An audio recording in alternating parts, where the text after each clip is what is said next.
पाकिस्तान के साबिक fast bowler Mohammad Aamir साहब, जिनके हवाले से पिछले एक हफ्ते में बहुत ज्यादा खबरें जो हैं वो आ रही थी और यह कहा जा रहा था कि मोहम्मद हफीज साहब ने मोहम्मद आमिर को रिटायरमेंट वापस लेने का कहा, लेकिन मोहम्मद आमिर ने रिटायरमेंट वापस इसलिए नहीं ली क्योंकि वो आईपीएल 2024 जो है वो खेलना चाह रहे थे। और आमिर चूंकि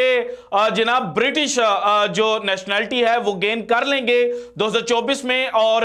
2024 में ब्रिटिश पासपोर्ट के ऊपर उनके जो आईपीएल खेलने के चांसेस हैं वो बहुत ज्यादा हाई हो जाएंगे। सो इसलिए मोहम्मद आमिर जो है उन्होंने रिटायरमेंट वापस नहीं ली। और 2020 में जब मोहम्मद आमिर ने अपनी इंटरनेशनल क्रिकेट से रिटायरमेंट अनाउंस की थी तो उस वक्त भी यह कहा जा रहा था कि मोहम्मद आमिर जो है वो इंटरनेशनल लीग्स खेलना चाह रहे हैं। और अब जबकि आईपीएल जो है वो तकरीबन जनाब उसका काउंटडाउन शुरू हो चुका है, तो जो रजिस्टर्ड प्लेयर्स की लिस्ट है वो भी सामने आ चुकी है। सो मोहम्मद आमिर क्या आईपीएल 2024 में पार्टिसिपेट करने जा रहे हैं या नहीं, ये जनाब आज की रिपोर्ट में मैंने आपके साथ शेयर करना है। इसके अलावा तकरीबन 1166 प्लेयर्स जो हैं उन्होंने आईपीएल 2024 के लिए रजिस्ट्रेशन करवाई है। इसमें बड़े बड़े नाम कौन से हैं ये भी आपके साथ शेयर करूंगा। नंबर 2, आज की रिपोर्ट में हारिस रऊफ का जो इशू चल रहा था पाकिस्तान क्रिकेट बोर्ड के साथ, उसके ऊपर एक नई अपडेट आई है, ये भी जनाब आपको बताऊंगा। इसके अलावा नसीम शाह साहब जो एशिया कप 2023 में इंजर्ड हुए थे, लेकिन पाकिस्तान के वर्ल्ड कप 2023 के से बाहर होने के बाद जिस तरह से नसीम शाह को जनाब पॉपुलैरिटी मिली और जिस तरह से नसीम शाह को पाकिस्तान की जो बॉलिंग लाइनअप है उसकी बैकबोन कहा गया, तो नसीम शाह की जनाब जो पाकिस्तान सुपर लीग है उसके अंदर जो वैल्यू थी वो जनाब तकरीबन डबल हो चुकी थी। सो नसीम शाह को इस्लामाबाद यूनाइटेड जो है वो कितने पैसे देने जा रहा है ये भी आपके साथ शेयर करूंगा। इसके अलावा पीएसएल का जो शेड्यूल है उसको लेकर भी एक नई अपडेट आई है, ये भी जनाब आज की रिपोर्ट में शामिल करेंगे। लेकिन उससे पहले 2 खबरें मैंने आपके साथ शेयर करनी है। नंबर 1, सलमान बट साहब, पाकिस्तान के साबिक कप्तान सलमान बट साहब जो फिक्सिंग स्कैंडल की वजह से बैन हुए थे, और अब जनाब लास्ट वीक में उन्हें पाकिस्तान क्रिकेट बोर्ड की जो नई सिलेक्शन कमेटी है उसमें एज अ कंसल्टेंट के तौर पर एडअप किया गया था। लेकिन जब पब्लिक ने रिएक्शन दिया और कहा कि जनाब आप एक फिक्सर को पाकिस्तान के नए प्लेयर सिलेक्ट करने का जो चांस है वो दे रहे हैं, तो इससे जो यंगस्टर्स हैं वो क्या सीखेंगे। बाद में जनाब जो वहाब रियाज साहब चीफ सिलेक्टर हैं उन्होंने जनाब सलमान बट की जो अपॉइंटमेंट थी, जो सलमान बट को जनाब एडवाइजर के तौर पर हायर किया गया था, इस फैसले को विड्रॉ किया। और अब यह खबर आ रही है कि सलमान बट साहब की जब बात चल रही थी पाकिस्तान क्रिकेट बोर्ड के साथ एज अ कंसल्टेंट की, उसी वक्त अफगानिस्तान क्रिकेट बोर्ड ने भी सलमान बट से राब्ता किया हुआ था एज अ बैटिंग कंसल्टेंट। और अफगानिस्तान ने जो अपनी नई सीरीज खेलनी है उससे पहले 35 दिनों का जो कैंप लगना था उसके अंदर सलमान बट जो हैं उन्होंने जनाब जो अफगानिस्तान के प्लेयर्स हैं उनको बैटिंग टेक्निक्स जो हैं वो सिखानी थी। लेकिन अब यह खबर आ रही है कि जनाब जो सलमान बट साहब हैं उनका चूंकि बैटिंग कंसल्टेंट का मुआहिदा होने से पहले ही उनको मुशीर जो है वो मुकर्रर कर दिया गया था, तो अब मुशीरी भी उनके हाथ से गई है। इसके लिए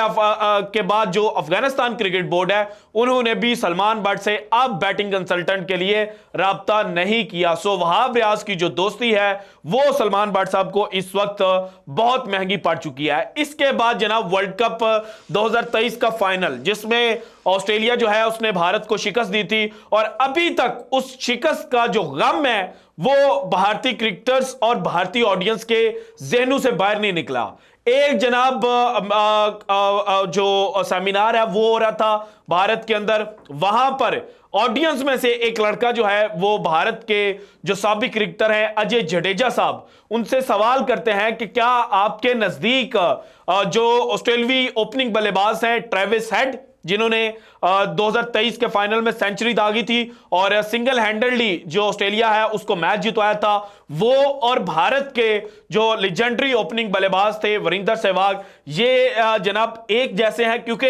दोनों का जो हेड आई कोऑर्डिनेशन है वो भी तकरीबन सेम है। और इसके अलावा टेस्ट क्रिकेट में भी दोनों जो हैं वो चौके छक्के मारने की जो महारत है वो हासिल कर चुके थे। सो यहां पर ये जो सवाल था ये अजय जडेजा साहब को बहुत बुरा लगता है और अजय जडेजा साहब फिर जो ऑडियंस में से सवाल करने वाला लड़का था उससे पूछते हैं कि आपकी एज क्या है। जब वो अपनी एज बताते हैं तो उसके बाद कहते हैं कि जनाब अगर आपने वीरेंद्र सहवाग को खेलते हुए देखा हुआ है तो फिर ये सिर्फ और सिर्फ एक घटिया सवाल था। भाईजान आप अगर आपको नहीं लगता कि दोनों एक दूसरे के पाए के हैं तो आप कह देते कि नहीं जनाब मेरे नजदीक दोनों नहीं है, लेकिन यह कह देना कि घटिया सवाल है यह इंडिकेट कर रहा है कि जो ट्रेविस हेड ने आपको फाइनल में मारा है ना वो मार अभी तक आप भूले नहीं है। इसके अलावा जनाब अगर आप ट्रेविस हेड को बात करें ये दुनिया के उन चंद क्रिकेटर्स में से एक है जिन्होंने तीनों फॉर्मेट्स के अंदर जनाब अपनी जो अलग पहचान है वो बना रखी है। सो आप इतने बड़े जनाब क्रिकेटर को इस तरह से जनाब उसका मुआवजा करने पर घटिया सवाल करार दे दे तो ऐसे लगता है कि जनाब आपको ये जो गम है वर्ल्ड कप 2023 का फाइनल हारने का ये जनाब अभी तक भूला नहीं है और ना आप इसको भूलने की जानिब जा रहे हैं। अब आते हैं जनाब हारिस रऊफ। हारिस रऊफ ने जो ऑस्ट्रेलिया के खिलाफ टेस्ट सीरीज है ये खेलने से इनकार किया था। इसके बाद जो पाकिस्तान क्रिकेट बोर्ड है उन्होंने हारिस रऊफ साहब को एक शोकास नोटिस जो है वो जारी किया था। अब हारिस रऊफ ने भी शोकास नोटिस जो है उसका जो है जवाब दे दिया है और शोकास नोटिस के जवाब में हारिस रऊफ साहब ने ये कहा है कि जनाब टेस्ट क्रिकेट खेलने के लिए जो उनकी प्रैक्टिस है वो उतनी नहीं थी, यानी कि रेड बॉल क्रिकेट में उन्होंने उतना खेला ही नहीं है कि आप हारिस रऊफ को डायरेक्टली जो ऑस्ट्रेलिया का टूर है उसके अंदर इंक्लूड कर लेते। सो हारिस रऊफ ने अपनी जो जेन्युइन रीजन है वो बताई है और दूसरी जानिब जो सेंट्रल कॉन्ट्रैक्ट था हारिस रऊफ का उसके हवाले से भी जनाब कुछ जो बातचीत है वो जो पाकिस्तान क्रिकेट बोर्ड के क्रिकेटिंग सर्कल्स हैं उनके अंदर चल रहे हैं और आज रात तक ये भी अपडेट आ जाएगी कि हारिस रऊफ को जनाब जो सेंट्रल कॉन्ट्रैक्ट है उसकी बी कैटेगरी से डिमोट किया जा रहा है या नहीं। सो आज रात तक हमें इंतजार करना पड़ेगा, लेकिन हारिस रऊफ जो है उन्होंने जनाब शोकास नोटिस का जवाब दे दिया है। इसके बाद नसीम शाह साहब के हवाले से यह खबर आई है कि नसीम को पाकिस्तान सुपर लीग सीजन 9 में तकरीबन 4.5 करोड़ रुपए जो हैं वो इस्लामाबाद यूनाइटेड पे करेगी और इसके अलावा जो रिटेंशन प्लेयर्स की लिस्ट है वो 7 दिसंबर तक जनाब मीडिया के साथ शेयर कर दी जाएगी और 7 दिसंबर जो है वो डेडलाइन दी गई है कि आपने अपने जो रिटेन्ड प्लेयर्स की लिस्ट है वो पाकिस्तान क्रिकेट बोर्ड के साथ शेयर करनी है और उसके बाद मीडिया के साथ जो है वो शेयर कर दी जाएगी। यहां पर जनाब जो रिटेंशन प्लेयर्स हैं उनके हवाले से एक ये भी बात आ रही है कि जो सैलरी कैप है वो अभी तक डिसाइड नहीं हुआ। सो इस दफा पाकिस्तान सुपर लीग जो है वो कई मसलों के अंदर फंस चुकी है। इसमें एक मसला जनाब धुंध का भी है, दूसरा मसला इलेक्शंस का भी है। पाकिस्तान के अंदर चूंकि जनरल इलेक्शंस जो हैं वो 8 फरवरी को हेल्ड किए जाने हैं, सो इसी वजह से 18 फरवरी को जनाब जो पाकिस्तान क्रिकेट बोर्ड ने टीम्स के साथ शेड्यूल शेयर किया था उसमें पहला मैच जो है वो इस्लामाबाद यूनाइटेड और लाहौर कलंदर्स के दरमियान लाहौर में खेला जाना था। लेकिन अब यह कहा जा रहा है कि चूंकि लाहौर में सर्दी जो है वो बहुत ज्यादा होगी और इसके अलावा जो धुंध है वो भी एक रोल प्ले कर सकती है, सो इसलिए जो पहला मैच है वो कराची में करवाया जाए और जो लीग का पहला लेग है वो कराची के अंदर करवाई जाए। इसके बाद जो दूसरे मैचेस हैं वो दूसरे शहरों के अंदर करवाया जाए। यहीं पर पेशावर ज़ल्मी जो है उनके ऑनर ने भी पाकिस्तान क्रिकेट बोर्ड से डिमांड कर दिया है कि जनाब आप पेशावर ज़ल्मी के जो मैचेस हैं, जो होम मैचेस हैं वो पेशावर के अंदर करवाएं, यानी कि अरबाब नियाज स्टेडियम के अंदर जो मैचेस हैं वो पेशावर के खेले जाएं। सो अब जनाब जो शेड्यूल है उसको लेकर भी जो पाकिस्तान क्रिकेट बोर्ड और टीमें हैं वो एक दूसरे के सामने आएंगी और जनाब पाकिस्तान सुपर लीग एक दफा फिर से जो घने से बादल है ना उनमें जाती हुई नजर आ रही है। इसके बाद जनाब अब मोहम्मद आमिर साहब ने जनाब रिटायरमेंट अनाउंस की 2020 में। 2023 का एंड है। मोहम्मद आमिर की जो एज है वो तकरीबन 31 ईयर्स है और अभी उनके जो क्रिकेटिंग ईयर्स हैं वो 6 से 7 साल बाकी हैं। और मोहम्मद आमिर ने जब 2009 के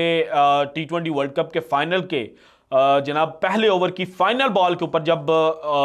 श्रीलंकन बैट्समैन दिलशान को आउट किया था ना, और थर्ड जो शाहजेब हसन ने कैच किया था, पहला पूरा ओवर मैडन हुआ था, तो उस वक्त कहा गया था कि दुनिया क्रिकेट को एक नया वसीम अकरम मिल गया। लेकिन 2010 में फिक्सिंग स्कैंडल आपको पता है, और मोहम्मद आमिर स्पॉट फिक्सिंग की जद में आए थे, जो उन्होंने नो बॉल की थी, और उसके बाद दुनिया में जहां पर भी जो क्रीज है उससे अगर जनाब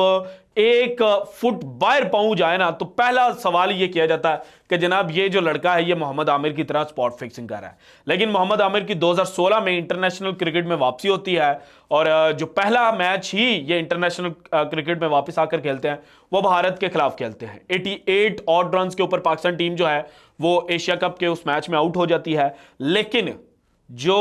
पहले 2 ओवर मोहम्मद आमिर ने वहां पर किए थे, जिसमें पहले ओवर में रोहित शर्मा को भी चलता किया था, उसके बाद जनाब अजिंक्य रहाणे थे आई थिंक, उनको भी आउट किया था, फिर सुरेश रैना जो है उनको भी आउट किया था, और 8 पर 3 खिलाड़ी जो हैं वो इंडिया के आउट हो गए थे। तो कहा गया था कि मोहम्मद आमिर जो था वो ऐसे लगता है कि जैसे इंटरनेशनल क्रिकेट से कभी साइड पे हुआ ही नहीं था। लेकिन बाद में मोहम्मद आमिर को तीनों तर्ज की जो क्रिकेट है वो पाकिस्तान क्रिकेट बोर्ड ने खिलाई। 2017 की चैंपियंस ट्रॉफी फाइनल जितवाने में मोहम्मद आमिर ने एक बड़ा कलीदी किरदार अदा किया। लेकिन 2020 में जो मेंटल प्रेशर है वो रीजन करार देकर मोहम्मद आमिर जो है उन्होंने इंटरनेशनल क्रिकेट से रिटायरमेंट अनाउंस कर दी थी। और 2023 में वर्ल्ड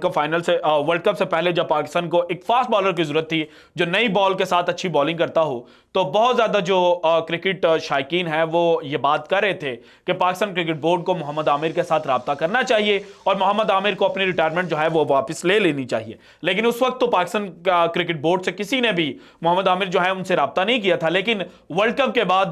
जो नए अपॉइंट होने वाले डायरेक्टर है मोहम्मद हफीज, उन्होंने जनाब जो अपनी पर्सनल स्टेटमेंट है उसको साइड पर रखकर मोहम्मद आमिर जो है उनको टेलीफोन कॉल की। लेकिन मोहम्मद आमिर ने कहा कि जनाब उनका जो इंटरनेशनल कैरियर था वो खत्म हो चुका है और वो मूव ऑन कर चुके हैं। तो इसके बाद पहली बात यही की जा रही थी कि मोहम्मद आमिर चूंकि आईपीएल 2024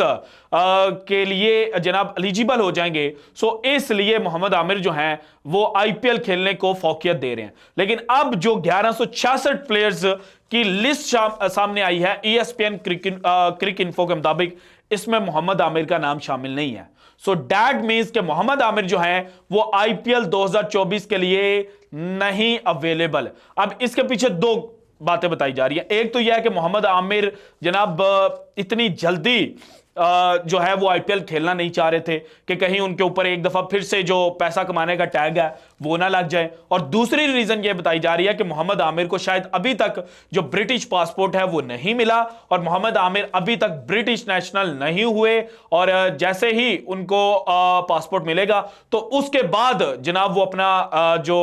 कॉन्टैक्ट है वो आईपीएल की जो इंतजामिया है उसके साथ करेंगे। लेकिन एक बात यह भी है कि वो प्लेयर जो आईपीएल में रजिस्टर नहीं करवाते उनको बाद में भी पूरे सीजन में खेलने का मौका नहीं मिलता। सो दैट मींस के अभी तक जो लिस्ट आई है उसके मुताबिक मोहम्मद आमिर आईपीएल 2024 नहीं खेल रहे। कल को या परसों को आईपीएल 2025 में मोहम्मद आमिर खेलते हुए नजर आए तो वो कोई बात नहीं है, लेकिन अभी 2024 के लिए मोहम्मद आमिर जनाब आईपीएल खेलने वाले खिलाड़ियों की लिस्ट में नहीं है। इसके अलावा जनाब ट्रेविस हेड ने रजिस्ट्रेशन करवाई है, मिचेल स्टार्क की एक दफा फिर से आईपीएल में वापसी होने जा रही है, और इसके अलावा बड़े बड़े नाम जो हैं वो एक दफा फिर आईपीएल जो है वो खेलने जा रहे हैं। So this is it from today's episode. अगर आपको वीडियो पसंद है तो लाइक कीजिएगा, ज्यादा से ज्यादा शेयर कीजिएगा, अपनी कीमती राय का इजहार लाजमी कीजिएगा, और अगर आपने अभी तक चैनल को सब्सक्राइब नहीं किया तो कर दें। शुक्रिया, अल्लाह हाफिज।